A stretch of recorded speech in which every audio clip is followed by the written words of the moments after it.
औज़ुबिल्लाहिमिनश्शैतानिर्रजीम बिस्मिल्लाहिर्रहमानिर्रहीम। शुरू अल्लाह के नाम से जो बड़ा मेहरबान और नाहित रहम करने वाला है। आज इस वीडियो में हम डिस्कस करेंगे कि हम पाकिस्तान से कॉटन की टी शर्ट्स वगैरह एक्सपोर्ट कैसे कर सकते हैं। बहुत ज़्यादा क्यूरीज आ रही थी कि सर हमें बताएं हम कॉटन की शर्ट्स या टी शर्ट्स हम कैसे एक्सपोर्ट कर सकते हैं, किस कंट्री में कर सकते हैं, कहाँ कर सकते हैं, प्रोसीजर क्या है इसका, डॉक्यूमेंटेशन क्या है और हम किस कंट्री को अप्रोच करें, बायर्स कैसे मिलेंगे हमें। तो ये सब कुछ आज इस वीडियो में आप लोगों को डिटेल से थोड़ा समझाने की कोशिश करूँगा। वीडियो को एंड तक देखिएगा ताकि आप लोगों को समझ भी आ सके। सबसे पहले देखिए, आप लोगों को ये पता होना चाहिए इसका HS कोड क्या है। इसका HS कोड है 6109। अब ये 8 डिजिट का होता है HS कोड। अब इसमें टी शर्ट्स कॉटन की है, पोलिस्टर है, इसका जो HS कोड है 6109 से आगे सेम रहेगा। इसके बाद बात करें तो आपको ये चीज़ क्लियर होनी चाहिए कि जो टोटल एक्सपोर्ट है वर्ल्ड की, ठीक है, टी शर्ट्स की, वो कितनी है। वो 46 बिलियन है। 46 बिलियन डॉलर की जो है ना वो टी शर्ट्स की एक्सपोर्ट है ऑल ओवर द वर्ल्ड। और USA जो है, और USA की जो मार्केट है वो टोटल 10.90 बिलियन डॉलर की है। तो जो भी मतलब कि अगर आप लोग सोच रहे हैं टी शर्ट का बिज़नेस नया है या पुराना है, या आपको बायर्स नहीं मिल रहे, तो या आप उसके बारे में अभी सोच ही रहे हैं कि हमने करना क्या है, तो आपकी जो एक्सपोर्ट की बात करो, अभी लोकल पे बाद में बात करें। एक्सपोर्ट की जो मार्केट है ना वो 10.90 बिलियन डॉलर्स की USA की मार्केट है। तो USA को टारगेट करें। USA की इतनी स्टेट्स हैं, आप किसी को भी टारगेट करें और आप वहाँ पे बायर मिल जाते हैं आराम से। दुनिया कर रही है तो आप क्यों नहीं कर सकते। जैसा मैंने बताया ना कि 10.90 बिलियन डॉलर की जो मार्केट है USA की है। इसी तरह अगर बात करें 22 बिलियन डॉलर की जो मार्केट है वो EU है। यूरोपीय यूनियन में जो कंट्रीज़ आती हैं ना उसकी जो मार्केट है वो 22 बिलियन है। अब आप बताएं, आपके दो ही यहाँ पे हो गए जिसको आपने टारगेट करना है। एक तो EU हो गया, EU में जितनी कंट्रीज़ आती हैं आप सर्च करेंगे आपको पता लग जाएगा। उसके बाद जो आता है USA, आपने इन दो को टारगेट करना, यहाँ पे ही अपनी शर्ट्स बेचनी है। अच्छा, सबसे पहले अब हम यहाँ पे डिस्कस करेंगे कि सोर्सिंग कहाँ से करनी है। सोर्सिंग हम करेंगे, देखें सबसे हमारी जो मेन इंडस्ट्री है वो कहाँ है। पाकिस्तान छोटा सा है, ठीक है। अब आपको पता है हम जो है मैन्युफैक्चरर कहाँ बैठेंगे। फैसलाबाद में बैठे हैं, सियालकोट में बैठे हैं, मुल्तान में बैठे हैं, कराची में बैठे हैं। ये चार पांच मेन जगह हैं जहाँ से आपको परचेजिंग मिल जाती है। और अगर आप मेन परचेजिंग की बात कर रहे हैं कि टी शर्ट्स वगैरह कहाँ से, मतलब अगर हम चारों में भी ना जाएं तो दो की बात करें, वो सियालकोट और फैसलाबाद, यहाँ से आपकी परचेजिंग, यहाँ से आपने सोर्सिंग करनी है। अच्छा, टी शर्ट में आप GSM के हिसाब से होती है, 180 से लेके 220 तक होती है। डिपेंड करता है बायर की डिमांड पे, वो कितने GSM की आपसे बनवाना चाह रहा है, कितने GSM की उसको रिक्वायरमेंट है। उसके आगे उसको अगर वो एजेंट है तो आगे उसके बायर्स को क्या रिक्वायरमेंट है वो आपको बताएगा। तो आप लोग उससे तैयार करवा के, आप लोगों से तैयार करवा के ऑब्वियसली तैयार करवाएगा। वो आप लोगों को अपनी रिक्वायरमेंट बताएगा। रिक्वायरमेंट बताने के बाद आप लोग उसको तैयार करोगे और एक्सपोर्ट करोगे। प्रॉफिट मार्जिन जो है ना इसके अंदर, प्रॉफिट मार्जिन इसका डबल है। फ़र्ज़ करें आपको एक टी शर्ट जो है ना आप पड़ रही है, फ़र्ज़ कर फॉर एग्जांपल ले रहे हैं हम 400 या 500 की, ठीक है, एक्सपोर्ट क्वालिटी की, ठीक है। इसमें क्वांटिटी ज़्यादा है, ये नहीं एक शर्ट आप जो है वो एक शर्ट जो है ना आप ऑर्डर लेके 400-500 की बना रहे हो, ठीक है।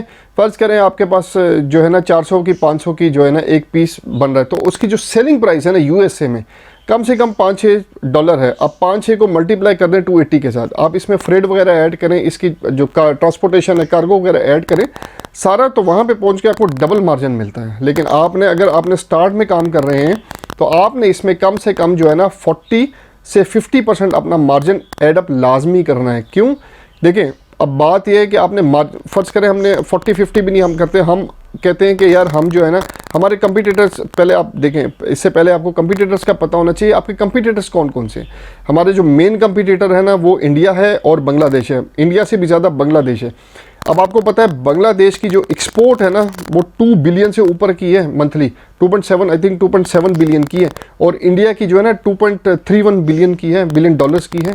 हम तो किसी खाते में नहीं आते, लेकिन फिर भी चले कहते हैं कि हमारा मेन कंपटीटर जो है ना वो ये। अब हम खाते में क्यों नहीं आती, इसकी बहुत ज़्यादा वजूहत है। इस पर एक अलग वीडियो पूरी बन सकती है।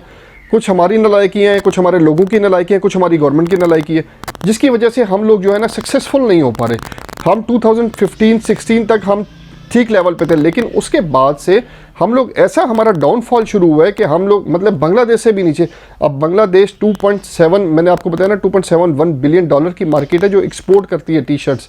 हम कहाँ हैं, हम तो किसी खाते में नहीं आते। क्यों नहीं खाते में आते, हम लोग टांग खींचने पे लगे हुए, उसकी टांग खींच लो, उसकी टांग खींच लो, उसकी टांग खींच लो, इसकी टांग खींच लो, बस हमने टांगें ही खींचनी है हमने, और कुछ काम तो करना कोई नहीं है। तो कोशिश करें मिल के जो है ना कुछ करें, ताकि जो है ना अपना भी फ़ायदा हो, मुल्क का भी फ़ायदा हो। अच्छा, प्रोसीजर समझते हैं। आपके पास ऑर्डर आ गया, फ़र्ज़ करें 200 GSM या 220 GSM का कोई ऑर्डर है, मतलब 1000 शर्ट्स का ऑर्डर है, ठीक है, 1000 शर्ट्स का ऑर्डर है। आपने उसको, अब आप हो सकता है आप मैन्युफैक्चरर हो या मर्चेंट एक्सपोर्टर हो, दो तरीके से आप काम कर सकते हो, या तो मैन्युफैक्चरर काम कर सकते हो या मर्चेंट एक्सपोर्टर काम कर सकते हो। अगर आप मैन्युफैक्चरर हो तो फिर तो कोई इशू नहीं, आपने बाहर से एडवांस पेमेंट लेनी है, एडवांस पेमेंट के बाद आपने कपड़ा खरीदना है, कपड़ा खरीदने के बाद आपने उसको शर्ट्स तैयार करनी है और भेज देना। अगर आप मर्चेंट एक्सपोर्टर हो तो फिर आपने जो मैन्युफैक्चरर है उसके पास जाना है, उससे डील करनी है कि जी मेरी इतनी शर्ट्स हैं, इसका क्या रेट लगाओगे। रेट लेने के बाद बायर को देना है, बायर जो है आपके साथ ऑब्वियसली नेगोशिएट करेगा। बायर को हमेशा आपने थोड़ा ऊपर रेट देना है, क्योंकि नेगोशिएट करने के बाद वो नीचे आएगा। इसमें यहाँ पे मैं बात कर रहा था प्रॉफिट मार्जिन की। प्रॉफिट मार्जिन आपको कैसे देखना है, देखें प्रॉफिट मार्जिन अगर तो आपका कोई बंदा है मार्केट में, ठीक है, या आपका कोई और दोस्त वगैरह है उस कंट्री में, USA में हो गया, और आप उसको भेजें मार्केट विजिट कराएं, कुछ खर्चा दे दें, ताकि पता लगे यार कि मार्केट में ये वाली शर्ट, ये क्वालिटी की शर्ट आप कितनी प्राइस हो रही है, वो सेल हो रही है, तो आपको आइडिया हो जाएगा कि आपने मार्केट को, आपने जो बायर है आपका उसको कितना कोट करना है। तो यही तरीका है ऑनलाइन, या ऑनलाइन स्टोर्स बने हुए आप उस पर चेक कर लें कि यार हाँ ऑनलाइन स्टोर पे चीज़ महंगी बिकती है, आपको इस चीज़ का तो आइडिया है, वहाँ पे रेट ज़्यादा ही होते हैं। तो आप दोनों तरीके से चेक करके मार्जिन निकाल के जो आपका बनता है 30% 40% से नीचे मार्जिन है तो फिर एक्सपोर्ट करने की ज़रूरत नहीं है आपको उस प्रोडक्ट के उस कंट्री में।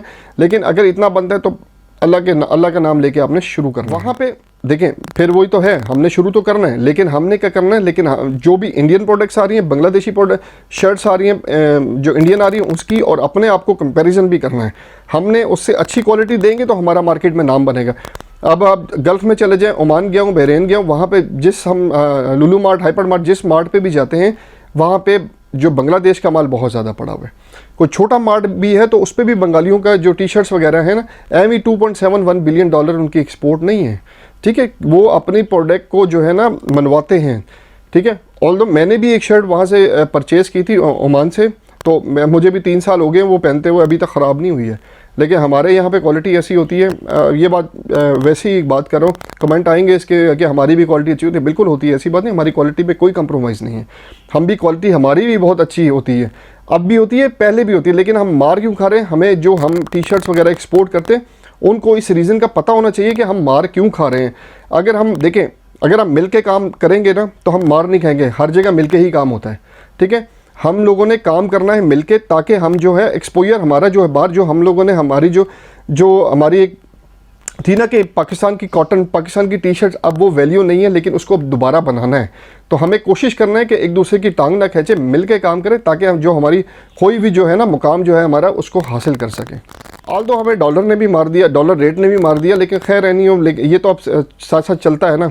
लेकिन हमें तो काम करना है, हमें जो सर्वाइव करना है तो काम तो करना है ना। तो हमें अपनी एक्सपोर्ट को देखना है, हमें अपने प्रोडक्ट को देखना है, उसमें हम क्या कर सकते हैं, थोड़ा मार्जिन रख के लेकिन काम करें ना, ताकि हम क्वालिटी भी अच्छी दें, ताकि बायर जो है हमें हमसे बार बार जो है डिमांड करें। अच्छा, इसमें एक सबसे बड़ी प्रॉब्लम आती है सैंपल की। अब जाहिर सी बात है जो नया बायर है उसको सैंपल रिक्वायर्ड होगा। अच्छा, यहाँ पे ना अब काफ़ी किस्म के बायर्स होते हैं, ये आप समझें ज़रा।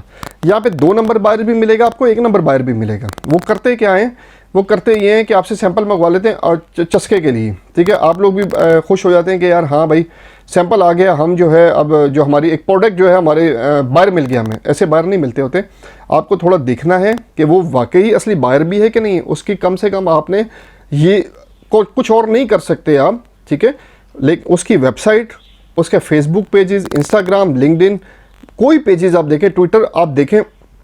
मैंने आपको हमेशा बोला है जब भी आपने बायर से कम्युनिकेशन करनी है, ये बायर फाइंड, आप लगता है आपको बायर मिल गया है, ठीक है, कम से कम उसकी कंपनी की रजिस्ट्रेशन तो मंगवा लें, हाँ भी ये बायर जेन्युइन है कि नहीं है, ठीक है। रजिस्ट्रेशन होगी तो कम से कम जेन्युइन तो होगा, ठीक है। फिर उसकी वेबसाइट वगैरह और ये सारा कुछ चेक करके हम मज़ीद क्लियर हो जाएगा, हाँ भी हमें सैंपल जो है ना वो बना के भेजते हुए ना दुखेगा नहीं। अच्छा, जब भी आपने सैंपल भेजना है ना, सैंपल भेजने की मैंने ऑलरेडी वीडियोस बनाई हुई हैं, आप उसको भी चेक कर सकते हैं। दूसरी बात ये, आपने सैंपल फ्री ऑफ कॉस्ट भेजना है, लेकिन फ्रेड के चार्जेस जो है ना, जो बाकी जो खर्चे वगैरह हैं वो खुद पे करेगा। उससे पूछ लीजिएगा आपका DHL में अकाउंट है या FedEx में अकाउंट है या किसी और कंपनी में अकाउंट है, तो आप हमें बताएं, हम उसके थ्रू भिजवा देंगे। अगर वो कहता है नहीं है तो उसे कहते हैं थोड़ी सी पेमेंट कर दें। जिस तरह आप चाइना से कोई चीज़ मंगवाते हो ना आप, वो कहते हैं सैंपल फ्री है लेकिन शिपमेंट के चार्जेस हैं वो आप पे कर दें, ठीक है।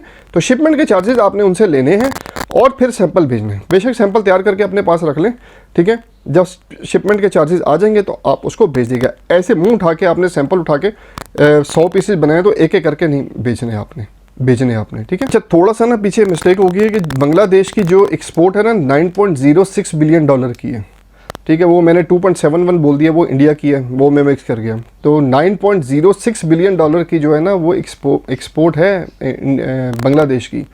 खैर वो ही नहीं बन गया, उन्होंने मेहनत की है, ठीक है, मेहनत करके बने हैं।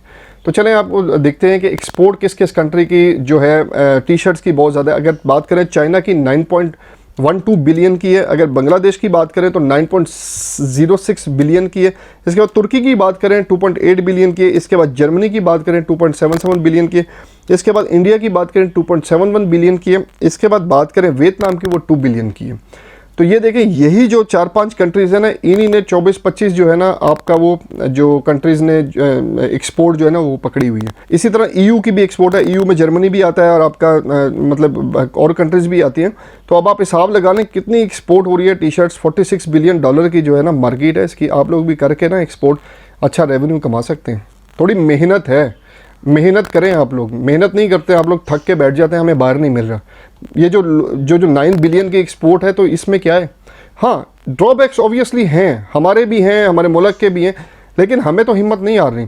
अब बाहर जब भी आपकी जो कम्युनिकेशन होती है ना, जब किसी के साथ डील हो रही होती है, ठीक है, तो अगर मैं बंगालियों की बात करता हूँ, ठीक है, क्योंकि मेरे सामने की बात है, उनकी जब डील हो रही होती है तो जो बंगाली जो एम्बेसी का जो होता है ना, वो जो काउंसलर होता है, कमर्शियल काउंसलर होता है, ठीक है, जो हर कंट्री के होते हैं एम्बेसीज जो होती है, तो वो बीच में बैठ के डील कराता है। यहाँ पे क्या होता है, कमर्शियल काउंसलर कहता है कौन भाई तुसी कौन हो, ठीक है, सानू पूछ के काम कीता सी। मैं आप लोगों को बताई थी ना मैं एक वीडियो में, जो एक बंदे का लॉस हो गया था, वो कमर्शियल काउंसलर क्या कहता है, सानू पूछ के कीता सी काम। तो भाई जो PSW ले रहे हैं, चैम्बर ले रहे हैं, वो किसके खाते में ले रहे हैं, गवर्नमेंट ऑफ पाकिस्तान दे रही है ना। खैर है नहीं हो, उनका ज़मीर अपना वो हलाल कर रहे हैं, हराम कर रहे हैं, ये उन्हीं को पता होगा नौकरी का, वो जवाब तो अल्लाह को देना है। लेकिन हमारे जो थी हमारी एम्बेसी इस तरह का कोई काम नहीं करती है, ना कोई स्टेप लेती है। अब हम बात करते हैं कि कौन कौन सी जो कंट्रीज़ हैं ना, वो कितनी इंपोर्ट करती हैं टी शर्ट्स। अगर बात करें USA की, वो 11.5 बिलियन डॉलर की है। जर्मनी की बात करें 5.63 बिलियन डॉलर की है। फ्रांस की बात करें 2.76 बिलियन डॉलर की है। स्पेन की बात करें 2.55 बिलियन डॉलर। UK की बात करें 2.55 बिलियन डॉलर की है। ये 5 कंट्रीज़ जो हैं, इन्हीं को टारगेट करके ना आप USA को, जर्मनी को, फ्रांस को, स्पेन को और UK को, इन्हीं को टारगेट करके इन्हीं में बायर्स ढूंढ के आप अच्छा रेवेन्यू जनरेट कर सकते हैं। अब फिर क्वेश्चन यहाँ पे यही आता है, हमें बायर्स कैसे मिलेंगे, ठीक है। आज आपको कुछ B2B वेबसाइट्स भी बताऊंगा, फ्री अकाउंट बना के बाहर ढूंढें, ठीक है, पैसे देने की ज़रूरत नहीं। हाँ, अगर आपको समझ आती है कि ये बहुत अच्छे B2B है तो आप उसको बेशक पे कर सकते हैं, लेकिन जो है मैं रिकमेंड यही करता हूँ, मैंने फ्री वीडियोस भी बनाई हुई हैं, आपने बायर ट्रिक्स भी बताई हुई हैं, बायर ढूंढने के तरीके भी बताए हुए हैं, लेकिन खैर वो इतना टाइम शायद किसी के पास नहीं है। वो बस ये कहते हैं कि हमें प्लेट में रख के दो, हम सिर्फ एक्सपोर्ट, हमें कुछ भी ना करना पड़े, हम बैठे, एक्सपोर्ट भी आप ही हमें करके दें, क्योंकि आपने ये बेड़ा उठाया तो हमें करके दें, और हम जो है सिर्फ हमें जो प्रॉफिट आएगा वो हमें दे दें आप लाके। तो भाई मेहनत करनी पड़ती है, मेहनत करोगे तो आगे बढ़ोगे। यहाँ पे हमारे सामने बहुत सी एग्जांपल्स हैं जो मेहनत करके ऊपर गए हैं। आप भी मेहनत करो, इंशाल्लाह ऊपर जाओगे। स्टेप 1 उठाना बहुत मुश्किल होता है। अगर आप एक्सपोर्ट की फील्ड में आगे हो, स्टेप 1 उठा लिया है, तो आगे आप सीढ़ियाँ इंशाल्लाह स्टेप बाय स्टेप चलोगे। मैं भी साथ हूँ, मेरी दुआएं भी साथ हैं आप लोगों के साथ। वेबसाइट्स का देखते हैं, ट्रेड व्हील होगी, DH गेट हो गई, उसके बाद importgenius.com होगी, उसके बाद बात करें collect.io हो गया, उसके बाद बात करें compass.com हो गया, ये मैंने ऑलरेडी पहले भी बताई हुई हैं। उसके बाद बात करें exportportal.com हो गया, उसके बाद बात करें थॉमस नेट हो गया। अच्छा, ये थॉमस नेट जो है ना, ये अमेरिका की जो है ना, उसमें मैन्युफैक्चरर्स भी हैं और सेलर्स भी हैं। आप वहाँ पे उनको फ्री अकाउंट नहीं है तो, लेकिन उनको जो है ना आप उनके जो कॉन्टैक्ट्स वगैरह हैं ना, वहाँ से निकाल के उनको कॉन्टैक्ट, कुछ भी मिले आपको, कंपनी का नाम मिले, उसको गूगल करें, गूगल करने के बाद उसके कॉन्टैक्ट निकालें, फेसबुक, लिंक्डइन, कहीं से मिलता है आपको उसका कांटेक्ट, आप कांटेक्ट निकालें, उसको अप्रोच करें। इसके बाद जो है क्लॉथ फेयर, जो मैगजीन्स छपते हैं, ठीक है, यहाँ पे तो पाकिस्तान में नहीं छपते लेकिन यूरोप और अमेरिका वगैरह में छपते हैं। आप उनमें जो भी उनमें बाय ढूंढ सकते हैं। वेबसाइट्स देखें टी शर्ट्स कौन सेल कर रहा है, ऑब्वियसली वो भी कहीं से मैन्युफैक्चर करवा रहा होगा या कहीं से बाय कर रहा होगा, तो आप उनको टारगेट करें। उसके बाद आप जो है ना फेसबुक की कैंपेन चलाएं, टारगेट करें EU और टारगेट करें अमेरिका को, ठीक है। उसके बाद जो आप है सोशल मीडिया पे, मैंने इंस्टाग्राम जो टी शर्ट्स वगैरह है ना इस कैटेगरी की टेक्सटाइल के लिए बेस्ट इंस्टाग्राम है। आप इंस्टाग्राम को जो है रीच दें वहाँ तक की, ताकि वहाँ से जो आपके पास बायर्स हैं। इसके अलावा एक बड़ी ज़बरदस्त है, आप अगर आप देखें ना तो वहाँ पे सेल एजेंट्स होते हैं, ठीक है। EU और USA में लाजमी आपको मिलेंगे सेल एजेंट्स, उनके साथ कॉन्ट्रैक्ट करें, उनको जो है ना रिस्पॉन्सिबिलिटी दें ताकि वो आपके लिए बायर्स वगैरह बायर्स ढूंढें और वो आपकी सेल्स को 4 चांद लगा देते हैं। तो ये एक बेहतरीन है। ऑब्वियसली जो नया बंदा होता है, देखें एक्सपोर्ट 1000-2000 से तो होती नहीं है, ठीक है। अब मेरे पास तो ऐसे लोग भी आते हैं जिनके पास 1000 रुपये है, तो वो मैं उनको क्या एक्सपोर्ट करूँ, वो मुझे कहते हैं फिर यार आप हमें बताते नहीं। अब 1000 रुपये से तो एक्सपोर्ट नहीं होती ना भाई, ठीक है, थोड़ी मेहनत करनी पड़ती है इसके लिए। अब आपको मैं जैसे कह रहा हूँ कि एडवर्टाइजमेंट रन करेंगे, छोटी सी अपनी जो है एक एडवर्टाइजमेंट बना लें, जो है अपनी फैक्ट्री है तो मैन्युफैक्चर है तो फैक्ट्री की तो बनाएं, थोड़ी सी ज़बरदस्त किस्म की एक वीडियो बना लें, वीडियो को आप रीच दें, बायर्स आएंगे आपके पास, क्यों नहीं आएंगे। तो ये कुछ तरीके से बायर्स फाइंड करने के जो मैं ऑलरेडी भी बता चुका हूँ। इसमें B2B पोर्टल्स हैं, एम्बेसी है, चैम्बर ऑफ कॉमर्स है, टारगेट करें उनको, उनके पास जाएँ, TDAB है उनके पास जाएँ, उनका सर खाएँ, देंगे आपको, सब कुछ देंगे, ठीक है। तो ये कुछ तरीके थे बायर फाइंड करें। इसके बाद डॉक्यूमेंटेशन की बात करते हैं, तो डॉक्यूमेंटेशन ऐसा कुछ नहीं लगते, आपकी इनवाइस होती है, पैकिंग लिस्ट होती है, और इसके अलावा कोई invoice, packing list, pro forma invoice वगैरह और कुछ नहीं होता। उसके बाद एयरवे बिल होता है, बाय एयर जा रहा है तो एयरवे बिल होता है, और बाय सी जा रहा है तो सीवे बिल होता है। अगर कंटेनर नहीं जा रहा है, LCL कंटेनर में जा रहा है, फिर तो प्रॉब्लम ही नहीं है, फिर तो वो खुद ही कर के आपको एक छोटा सा डॉक्यूमेंट देते हैं, वो आपने वो भी LCL कंटेनर का, उसको सीवे बिल ही बोलते हैं लेकिन वो पार्शल सीवे बिल होता है, तो वो आप देते हैं, वो आप मिल जाता है। अच्छा, दूसरा ये है कि जब आप इसके ऑर्डर्स आते हैं 1000 kg के, अब 1000 टी शर्ट्स का, आप उसका CBM और kg देखें कितना बनता है। ना तो वो कंटेनर में 20 फुट कंटेनर में जा सकता है, ना बाय एयर तो बहुत महंगा पड़ जाएगा। तो यूज़ किया जाता है LCL कंटेनर। उसमें ये होता है, आप किसी भी LCL कंटेनर होता क्या है, लेस कंटेनर लोड होता है। इसके अंदर ये होता है कि आपका जो कार्टन है किसी और के साथ जो है कार्टन्स के साथ मिक्स होकर चला जाएगा। तो यहाँ पे बहुत ज़्यादा एजेंट्स बैठे हैं, कराची में बैठे हैं, सियालकोट में बैठे हैं, फैसलाबाद में बैठे हैं, तो जहाँ के भी हैं आप उनसे कॉन्टैक्ट कर सकते हैं और अपना कार्गो भिजवा सकते हैं। हाँ, अगर जो छोटा कार्गो है 10 kg का, 20 kg का, तो प्रेफर करता हूँ DHL को, मैं प्रेफर नहीं करता, फेडेक्स को प्रेफर नहीं करता, इनके रेट्स बहुत ज़्यादा हैं, पाकिस्तान पोस्ट के रेट्स बहुत ज़्यादा। हालांकि मैं कहता था कि आप उसके करें क्योंकि वो पाकिस्तान की है तो उसको आप लोगों को प्रमोट करना चाहिए, लेकिन उसके भी रेट्स इतने, तो हम जाएँ तो कहाँ जाएँ, ठीक है। तो आप लोग और कंपनीज़ हैं। अच्छा, इसमें एक बात और है कि अगर आप लोगों को फ़र्ज़ करें USA के लिए रिक्वायरमेंट्स हैं, प्रोडक्ट की रिक्वायरमेंट है कि जनाब कि हमें जो FDA चाहिए, बला बला चाहिए, सर्टिफिकेट चाहिए, तो वो ऐसी प्रॉब्लम वाली बात नहीं है। यहाँ से ऐसा भी है कि वाया दुबई होकर जाते हैं, दुबई से स्टैंप लगती है तो वहाँ से क्लियर हो जाता है सारा, उनके लिए कोई रिक्वायरमेंट नहीं है, तो वहाँ से डायरेक्ट जो शिपमेंट आपकी पहुँच जाती है। चलें, उम्मीद करते हैं आज मैंने थोड़ा सा समझाने की कोशिश की आप लोगों को कि टी शर्ट्स पाकिस्तान से कैसे एक्सपोर्ट की जाती हैं, इसके प्रोसीजर्स वगैरह क्या होते हैं और किस किस चीज़ों को आपने देखना है, बायर्स कैसे फाइंड करते हैं, ये सब कुछ हमने डिटेल में डिस्कस किया। उम्मीद करते हैं आपको आज की वीडियो पसंद आई होगी। मेरी वीडियो को लाइक, सब्सक्राइब और शेयर किया करें ताकि आने वाले इंपोर्टर एक्सपोर्टर कुछ ना कुछ सीख सकें। अगली वीडियो तक के लिए अल्लाह हाफिज़।